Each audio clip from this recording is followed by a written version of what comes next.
नमस्कार। आज हम एक खास सफर पर चल रहे हैं। एक ऐसा सफर जो हमें वक्त में 70 साल से भी ज्यादा पीछे ले जाएगा।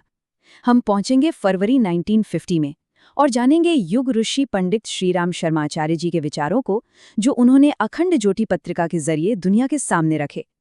ये सिर्फ पन्ने नहीं, बल्कि जीवन जीने की कला सिखाने वाली एक रोशनी है।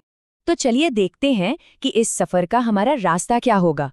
हम शुरुआत करेंगे ईश्वर के असली स्वरूप को समझने से, फिर जानेंगे कि एक आदर्श जीवन असल में होता क्या है, और अंत में इन सभी बातों को जोड़कर देखेंगे कि ये आज की दुनिया को बेहतर बनाने में कैसे मदद कर सकती है। तो सबसे पहले चलिए उस सबसे बड़े सवाल से शुरू करते हैं, जो शायद हर इंसान के मन में कभी न कभी आता है। आखिर ये ईश्वर, ये दिव्य शक्ति है क्या?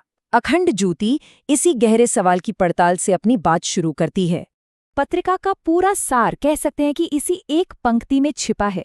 ये हमें बताता है कि हम उस शक्ति को चाहे किसी भी नाम से पुकारें या किसी भी रूप में देखें, असल में वो स्रोत एक ही है।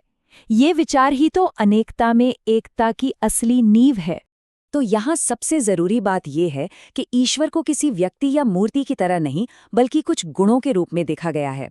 वो शक्ति न्याय करने वाली है, वो हर जगह मौजूद है, और सारे अच्छे गुणों का स्रोत भी वही है। इसलिए सच्ची पूजा क्या हुई? उन गुणों को, जैसे न्याय, करुणा और सच्चाई को अपने जीवन में उतारना।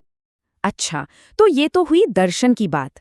अब सवाल उठता है कि इस गहरी समझ को हम अपनी रोजमर्रा की जिंदगी में कैसे लाएं?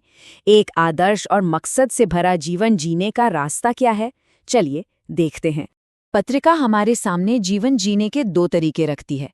एक तरफ है बस एक तरह का जैविक जीवन जीना, खाना, सोना और अपनी ज़रूरतें पूरी करना, और दूसरी तरफ है एक उद्देश्यपूर्ण जीवन जिसका लक्ष्य है खुद को जानना, दूसरों के काम आना और मन की सच्ची शांति को पाना। इस आदर्श जीवन तक पहुंचने के लिए एक बहुत ही साफ रास्ता भी बताया गया है। ये सफ़र शुरू होता है अपने अंदर झांकने से, मतलब आत्मनिरीक्षण से। इसके बाद अगला कदम है अपनी इंद्रियों पर काबू पाना, और ये सफ़र पूरा होता है बिना किसी स्वार्थ के समाज की सेवा करने से। और यहीं से हम पत्रिका के सबसे गहरे और सबसे महत्वपूर्ण सिद्धांतों में से एक पर पहुंचते हैं, कर्म योग। ये सिर्फ काम करने के बारे में नहीं है, बल्कि काम के जरिए ही जीवन को सही ढंग से जीने की एक कला है। तो कर्म योग का असल मतलब क्या है? इसका मतलब है अपना हर काम पूरी लगन और कुशलता से करना, लेकिन उसके नतीजे या फल से कोई उम्मीद न रखना। जब ऐसा होता है तो काम खुद ही एक इनाम बन जाता है। यही कर्म के बंधन से आज़ाद होने का रास्ता है। अब देखिए, ये बात कितनी दिलचस्प है। यहाँ काम करने के दो तरीकों के नतीजे कितने अलग अलग हैं।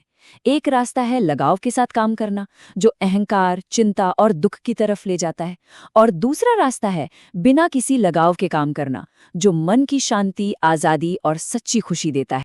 अब ये ज्ञान सिर्फ एक व्यक्ति तक सीमित नहीं रहता, बल्कि ये फैलता है पूरे समाज की ओर। तो चलिए देखते हैं कि ये सिद्धांत मिलकर एक बेहतर और मजबूत समाज बनाने में हमारी मदद कैसे कर सकते हैं। पत्रिका एक बहुत ही जरूरी सवाल उठाती है, जो आज के समय में शायद और भी ज्यादा जरूरी हो गया है। सवाल है, शिक्षा का असली मकसद क्या है? क्या ये सिर्फ डिग्रियां और नौकरी पाना है, या फिर कुछ और? इसके मुताबिक शिक्षा का असली लक्ष्य सिर्फ दिमाग में जानकारी भरना नहीं, बल्कि एक बेहतर इंसान बनाना है। इसमें सबसे जरूरी है चरित्र का निर्माण, मानवता का विकास, आत्मनिर्भरता और नैतिक मूल्य। शिक्षा के बाद समाज के लिए अगला सबसे अहम मुद्दा आता है एकता का। हम एक ऐसा समाज कैसे बनाएं जो सच में एक हो, एकजुट हो? और इस विचार को समझाने के लिए नदियों का ये उदाहरण कितना खूबसूरत है।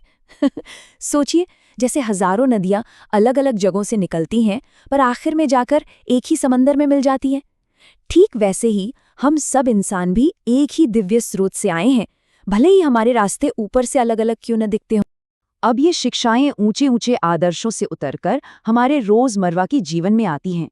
अब जोर दिया गया है हमारे स्वास्थ्य पर, क्योंकि आखिर एक स्वस्थ शरीर ही तो आत्मा का मंदिर होता है ना? ये तालिका एक बहुत ही गहरे सिद्धांत को समझाती है। आहार का संयम ही उपवास है। मतलब सिर्फ भूखा रहना ही उपवास नहीं है, बल्कि सोच समझकर सही समय पर और सही मात्रा में खाना भी एक तरह का आध्यात्मिक अनुशासन ही है।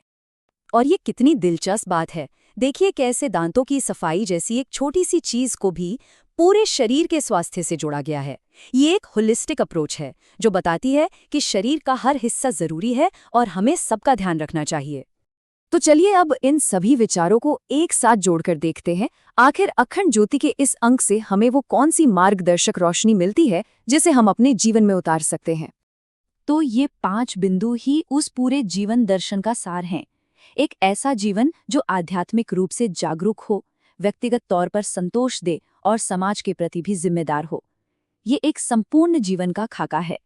और अंत में अखंड ज्योति का सबसे बड़ा संदेश शायद यही है। ये नाम किसी बाहरी दिए का नहीं, बल्कि उस रोशनी का है जो हर इंसान के दिल में जलनी चाहिए। एक ऐसी लौ जो कभी न बुझे।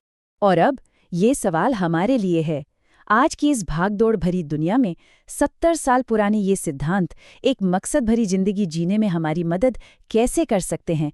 इनमें से कौन सा विचार आज भी सबसे ज्यादा मायने रखता है? इस पर सोचेगा जरूर।